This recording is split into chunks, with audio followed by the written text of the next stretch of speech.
this is Attorney Walter Knott with Disability Resolution PA. Let's go through an interesting act that's been proposed. It's just on the table. It's not really into any of the committees yet. It's certainly not on the floor of the House or the Senate. You can hear the dogs in the background playing. Jaggy's actually joined us, and Jaggy and Sweetie like to run around a lot. But let's go through it real quick. Rashida Tlaib introduces landmark bill to stop utility shutoffs for struggling families. And what does this mean? It means essentially that for those individuals who struggle to go ahead and pay for their basic utilities, your power, your water, etc., that she is introducing a bill which essentially create free power or free utilities in general throughout this entire COVID-related pandemic, recession, depression, whatever you want to call it. I mean, it's up to you. So let's go through this real quick. August 6th, 2021 press release. Specifically, this is coming from her direct website, tlaib.house.gov, media, press, yada, yada. It just keeps going on. Here it is right here. We're going to go through and kind of talk about the good things, talk about the bad things, etc. Okay, Washington today. Congresswoman Tlaib, Michigan 13, introduced the Maintaining Access to Essential Services Act. Cute name. A landmark piece of legislation that would cancel ever-rising household debt for water, power, and broadband services to help U.S. families back on their feet. Okay, so let's go over that again. Household debt for water, power, and broadband. Think about that for a moment. Broadband services. So they're including broadband internet as a utility. That was something the Republicans were pushing, because if you can make, essentially internet providers into more of a utility, then you can start to grab not just the internet providers, but also the other things like, Facebook and YouTube and Google, like a search engine, stuff like that, and make them into utilities. So this is an interesting step for Democratic lawmakers to try and promote forward. It could be something as small as just, hey, we want to go ahead and pay for the internet. People need internet. It's a basic thing. It could be that as well. But the overall issue here of claiming it as a utility, that's an interesting change. And I think most would agree that everybody uses internet at this point. A lot of electronic devices, even for the home, even for the apartment, even for whatever, they all use Wi-Fi, Bluetooth, etc.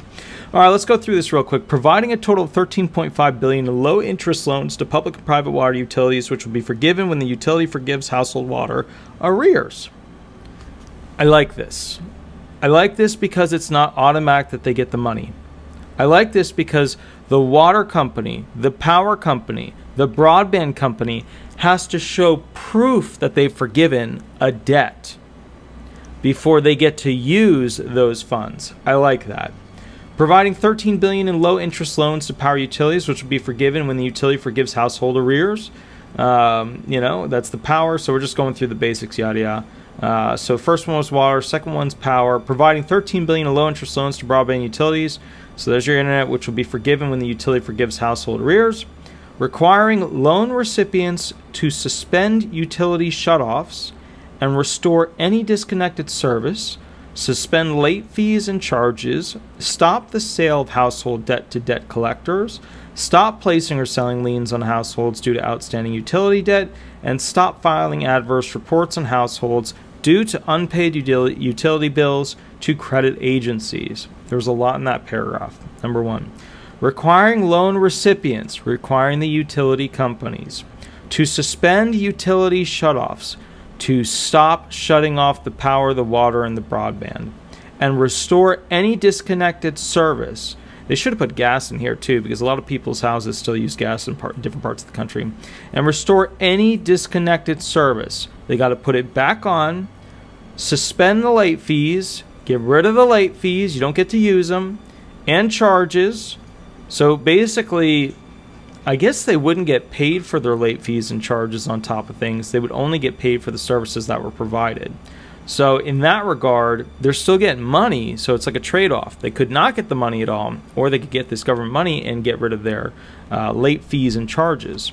Stop the sale of household debt to debt collectors. Sounds fair, because they're getting paid. They're no longer due. To be able to utilize the debt collectors. Stop placing or selling liens on households due to outstanding utility debt. This is important because this leads to stop filing adverse reports on households due to unpaid utility bills to credit agencies. It ruins the person's credit, which makes it harder for them to get a job, which makes it harder for them to get back to work. So in this regard, the public policy behind this general bill makes a lot of sense. Because what you're doing is you're not making the utility company have this and all of their late fees and all of this and that. And I understand that they had to pay a lot of people to go ahead and, you know, try and chase after these people. And I get that. They're going to take a loss here.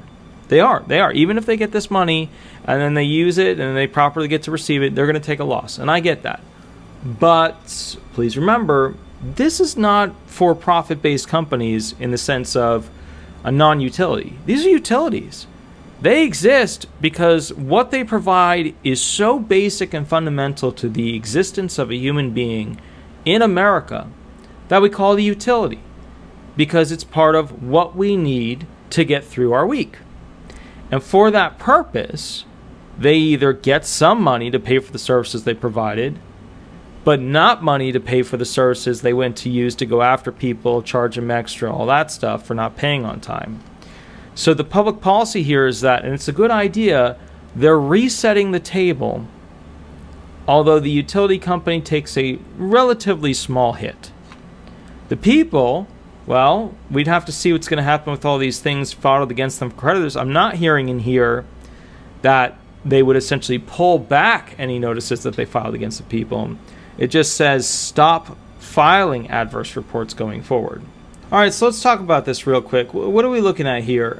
Establishing reporting requirements about disconnections and arrearages. Okay, fine. The legislation, a companion piece to the bill, Senator Jeff Merkley, Democrat of Oregon, introduced in the Senate, seeks to create $39.5 billion new loan-to-grant program for power, water, and broadband utilities to cover the cost of uncollected household payments in exchange for suspending shutoffs, tax liens, and late fees. Yeah, I still think they need to include gas, because a lot of people use gas for their, for their dishwasher, for their dryer, for all kinds of stuff.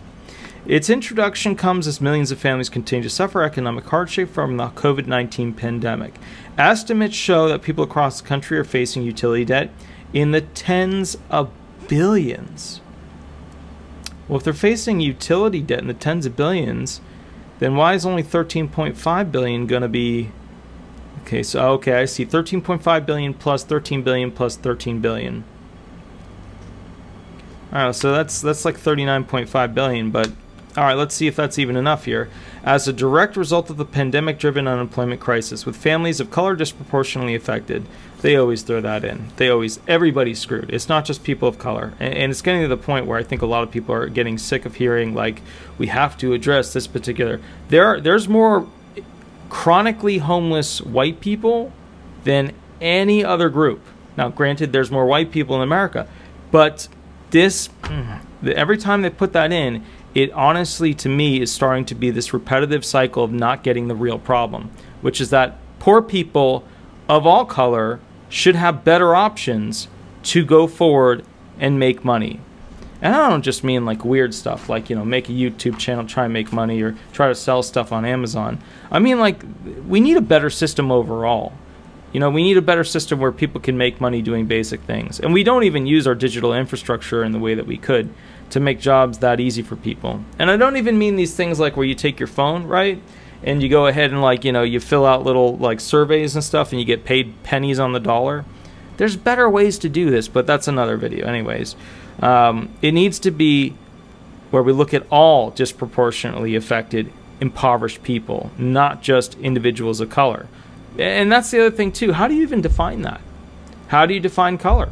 Right? Is it persons of a particular darkness of their skin? Is it only particular counties where there's a particular group? How do you even go and say that that is the individualized group that we're going to focus on to fix this?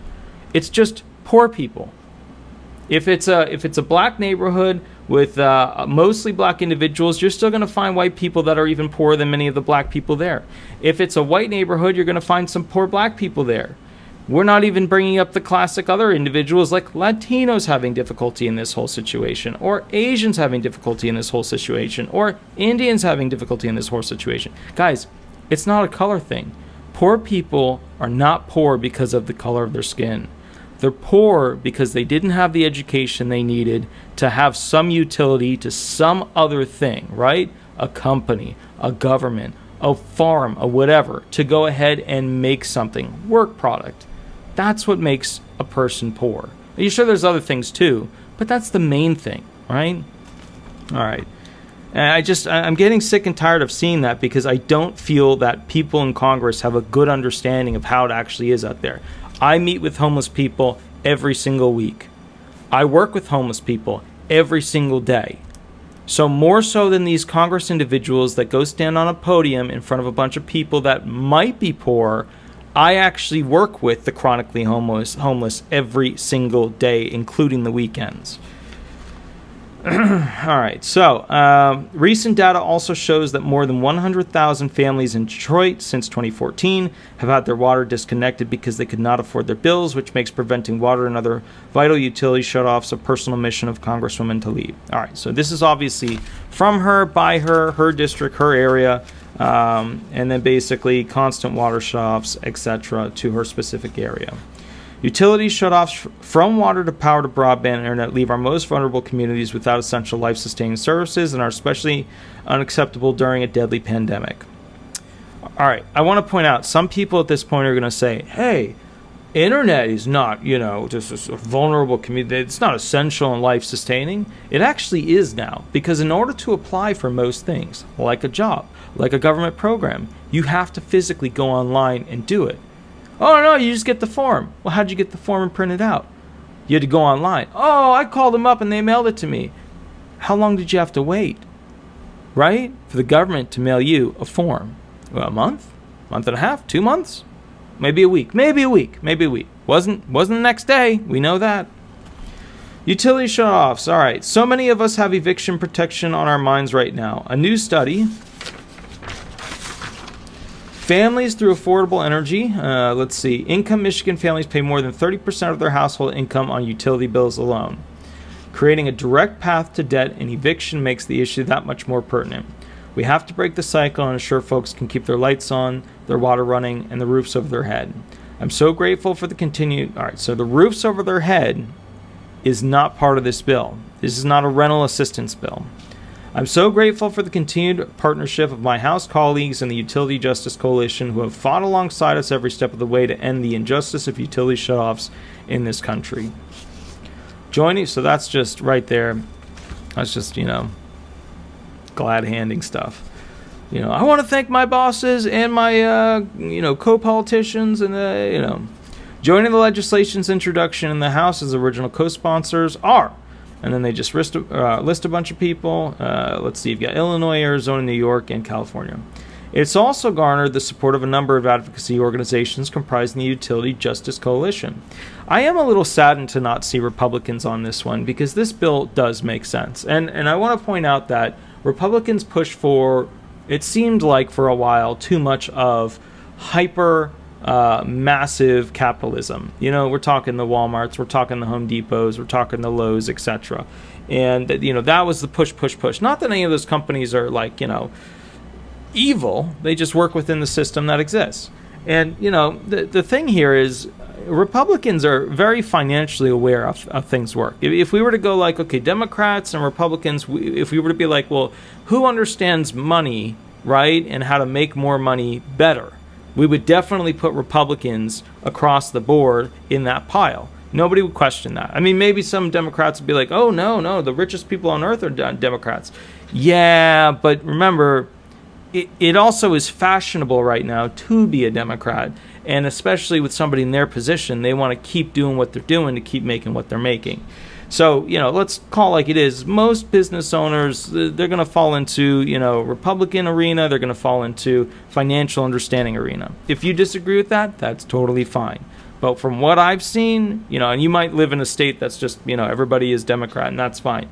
But from what I've personally seen, I see mostly Republicans when it comes to money, knowledge, whatever. But I've also seen a lot of Republican types run as Democrats because that's the county, that's the state that they live in. So they choose that role to essentially be whatever the people could potentially vote for. Because even if you have the best politician in the world, if people don't want to vote for that other party, then they're not going to vote the best politician in the world in.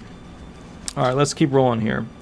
All right, joining the legislation's introduction in the House as original co-sponsors It also garnered the support of... Okay, good. Congressman Tlaib's utility debt relief bill is a great example of legislation that centers economic and racial justice to support law, recovery, and prosperity. I always get nervous when I see racial justice because that means it's going to harm me personally.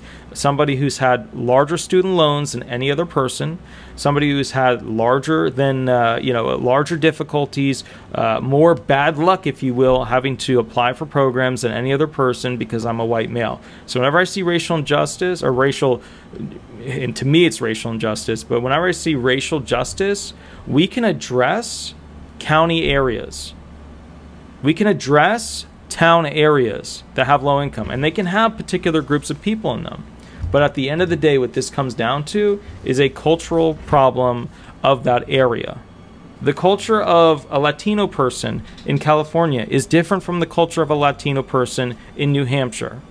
The culture of an Asian person in downtown New York, in Chinatown, I think it's right, well, you know, is different from, you know, downtown Chinatown version of something in Florida. It's a cultural difference. There's poor people across the board. It does not matter what color your skin is. It just doesn't. So ultimately, when we replace these politicians, you know, and these are younger ones, so they'll be in for a while, but, you know, ultimately, the future needs to be, it doesn't matter what skin color you are. If you're poor, we want to work to help you. That's the agenda.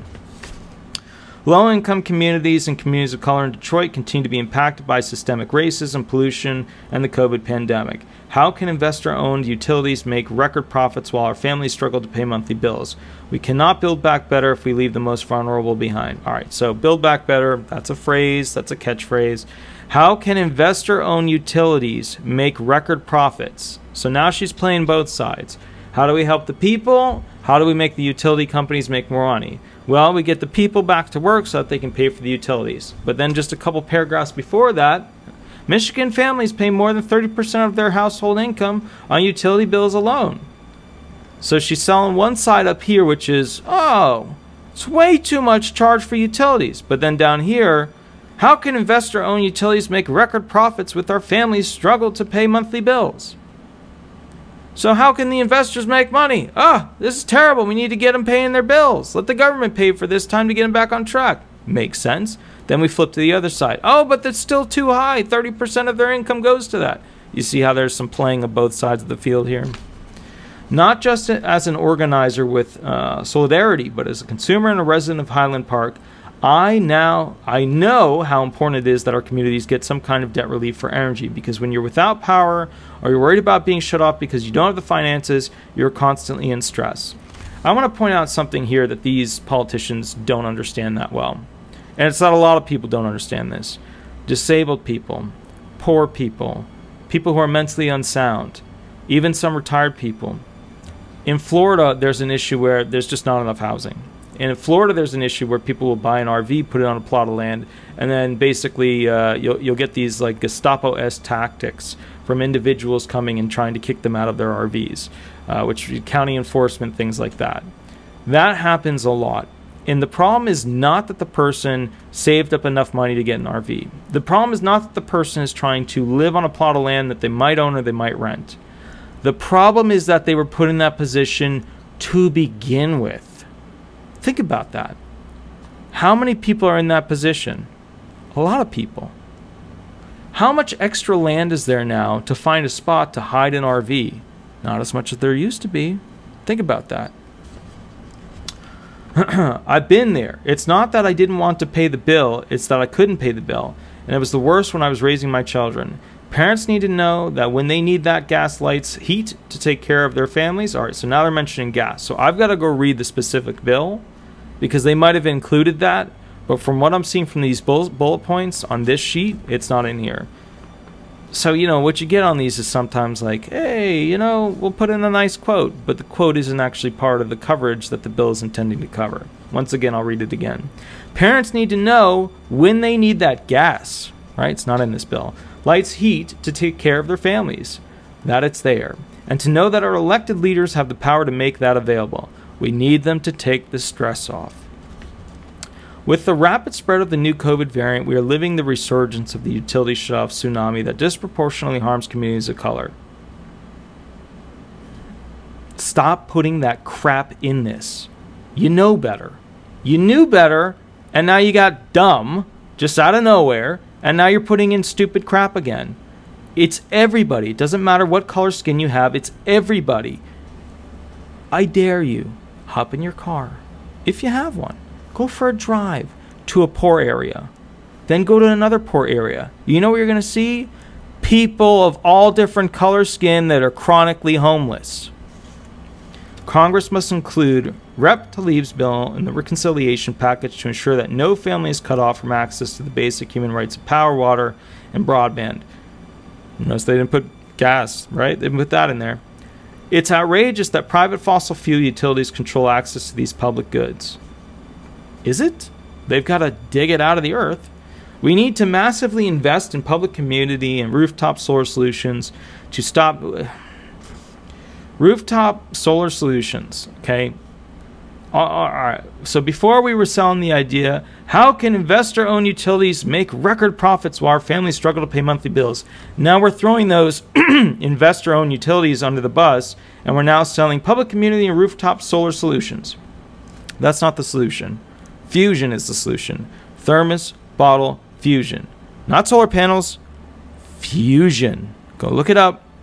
It's simple. It's how our sun works. Powers a lot of things in a very small package. Competing rooftop solar solutions to stop the systemic energy shutoffs crisis and empower communities of color who for too long have borne the brunt of our racist and dirty energy system. Just come to Florida. I will show you entire communities of chronically homeless white people that live in the woods. Yeah, more than the amount of African American communities that live in the woods. I'll show you. Congresswoman Tlaib's debt relief bill will bring economic recovery to vulnerable Kansans who have been taking on the energy burden for too long, said Climate Plus Energy Project Program Director Beth Pauley.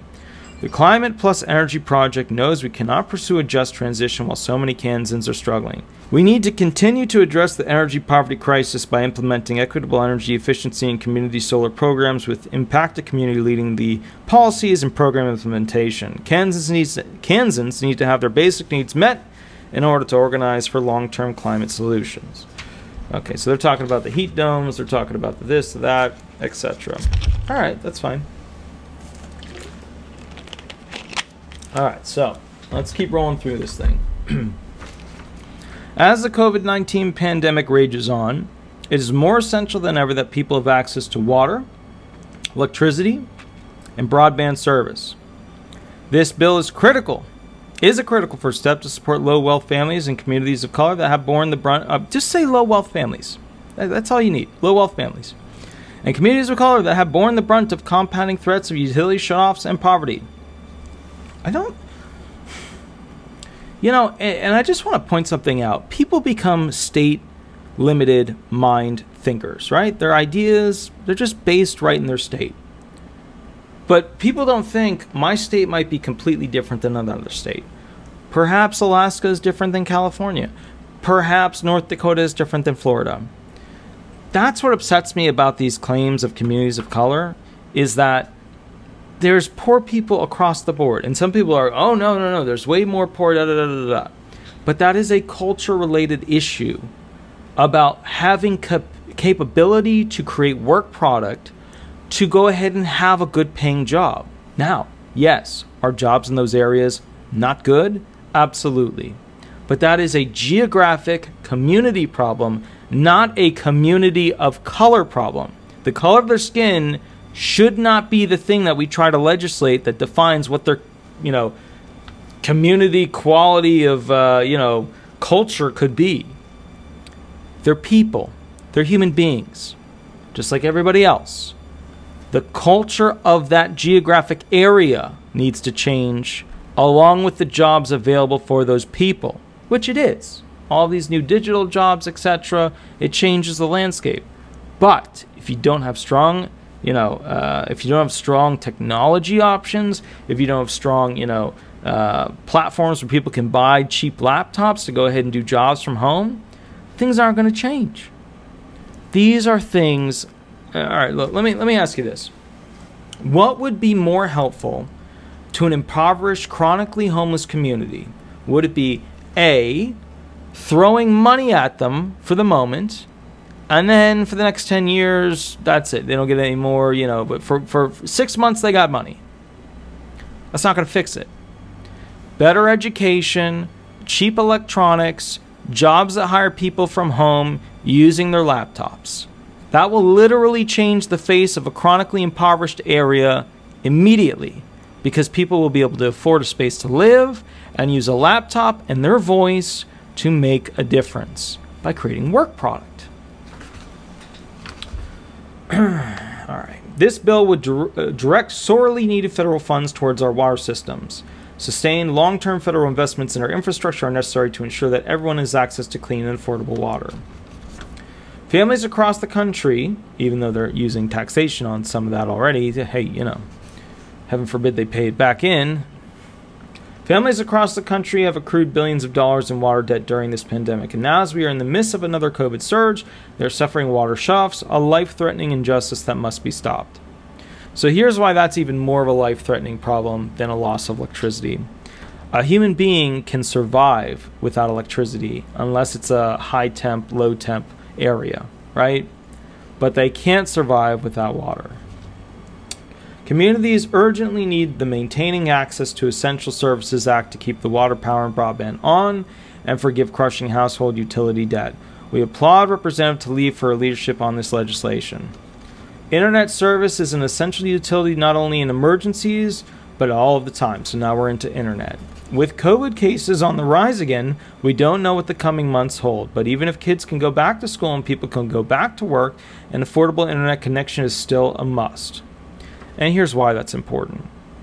Internet that's decent costs like 50 to 60 bucks a month at the very cheapest. Maybe you could get it down to 30. I pay $100. It shouldn't be that expensive. Even if the health crisis were further behind us, the economic crisis brought on by the pandemic only compounded the crushing debt and discriminatory impacts, here we go again, already faced by millions of Black, Latinx, and indigenous people across the country. I don't even know what Latinx is. I'm assuming that's something new, or maybe a generation of Latins. I'm not sure. And indigenous people across the country, I'll have to look it up.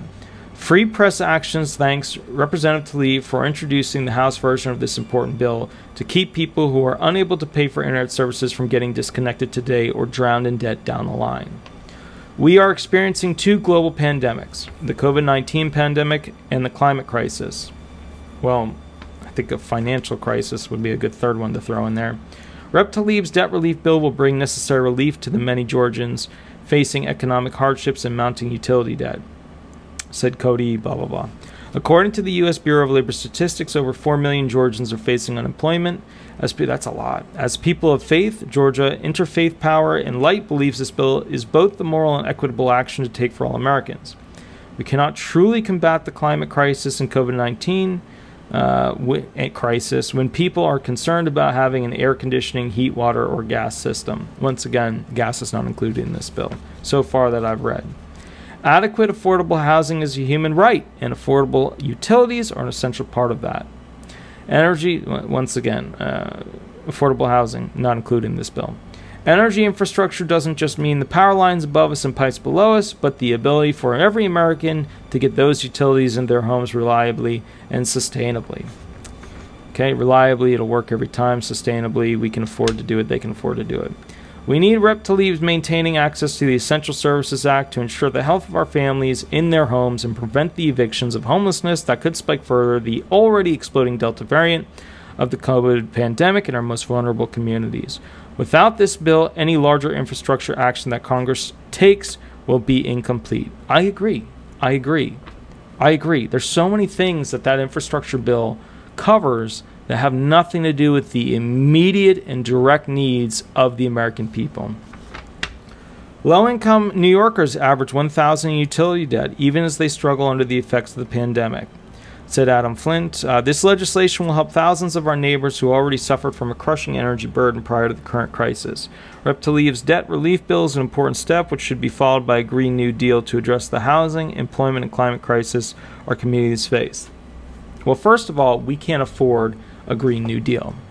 So, no, that can't happen right now. Also, If we can switch to fusion and put money towards that, we won't have a climate crisis. We won't have an energy crisis. We will have pretty much near free electricity. Think about that. But you know, you got to wonder with these politicians, if they don't have something to complain about, there being a problem about, or people are unhappy, then what are they there to fix, right? It always seems like they got to have some problem that they can be there to fix. As the pandemic raged, the media and government rallied Americans by proclaiming that we were all in this together, right? But we're all in different sized ships. But the reality was harsher. While we were encouraged to move our personal and professional lives online for the sake of public health, millions of us struggled to access our schools, jobs, and government and nonprofit programs because of the lack of affordable broadband access. Broadband is vital to our lives in 21st century America. To turn off someone's access is to say their participation in society isn't needed or wanted. That's not just un-American, it's unconscionable. All right, so let's talk about the summary here as to what this bill is about. Specifically, let's go back. It's the Maintaining Access to Essential Services Act. It's being brought by Rashida Tlaib. Her bills tend to be a little bit pie in the sky. They tend to be not totally thought out as to financially how things will be done in an appropriate manner and or way, which is why they almost never have Republican support.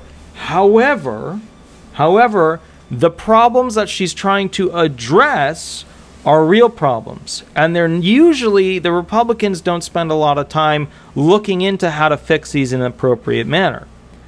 This one is one of her better bills, and here's why. It's not super hyper costly. It does take care of a direct need of the American people who are impoverished, chronically homeless, without work, disabled, and retired. It does go ahead and get people in the right direction to go back to work. And think about that. It's pretty hard to go back to work when you can't take a shower, and it's pretty hard to go back to work when you can't apply for things online, right? No internet, no heat, okay?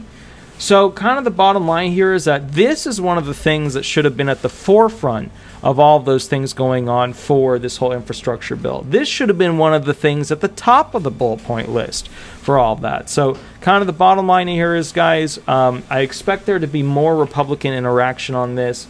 I expect that there to be a follow-up on how this is going to be paid for. I expect there to be more interest as people continue to get further into debt with their utilities. I expect them to add gas, so that's not just water, electric, and internet. And I expect them, very frankly, to get this whole color of people thing out. There are chronically homeless people no matter what color your skin is. There are communities of chronically homeless people no matter what color your skin is.